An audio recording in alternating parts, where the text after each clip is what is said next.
Čemu tužno lice? Zato, Kami, ne mogu preboljeti dole i znam da je s onim likom. Sad bih rado da sam Emo. Nemoj, molim te, tvoje bi bilo previše. Se potek robre kravaltra. Da, smiješno je to, što god da si rekao. Malo mi je falilo da se poljubim s dostavljačem, osim što je on malo sramežljiv, znaš. Ali kunem se sljedećeg puta, neće biti problema. Bak, Leon! Palio si mi! Ne vjerujem da Leo nije vidio onaj video.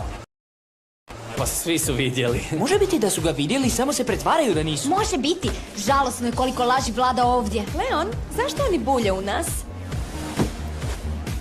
U redu, započnimo. Donio sam neke materijale koje vam mogu pomoći sa vježbom. Možeš li namjestiti projektor, Andres? Samo da vidim mogu li naći... Evo ga, ovdje je. Pa kako ide? Odlično. Zbilja? Da. Napravili smo i koreografiju i glazbu. Pa mogli bi još malo razgovarati o tome, ne misliš? Bolje da počnete, ne misliš? Imate li nešto spremno ili ne? Da. Naravno. Da. Vratit ćemo se tome kad pogledamo video. Je li spremno sve? Da. Imaš li ti jaje umjesto mozga? Što da sad radimo? Ako nas pratite, neće biti problema. Ako vi pratite nas, neće biti problema. Tiho, počinje film. Kako dosadno. Možda nas iznenadi. Možda.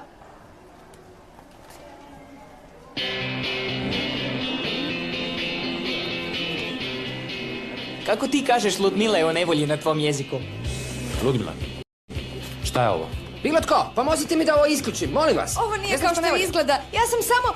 Vi ste to! Smiri se, nismo učinili ništa loše. Kako ti kažeš On izgleda Ludmila je kao o Leo. nevolji na tvom jeziku? Samo je slađi. Ludmila. Ludmila! Vrlo je jasno. Andres, DVD koji sam ti dao nije to imao na sebi. Hajde, ugasi to, molim te. Jeste li vi odgovorni za ovo? Ne, mi smo to samo stavili na internet. Moraš mi vjerovati, nisam ništa učinila. Ozbilja? Ti si lažljivica. Ne, Leon, moraš se ispričati Ludmili.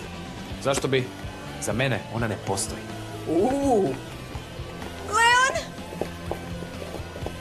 Ovo nije u redu.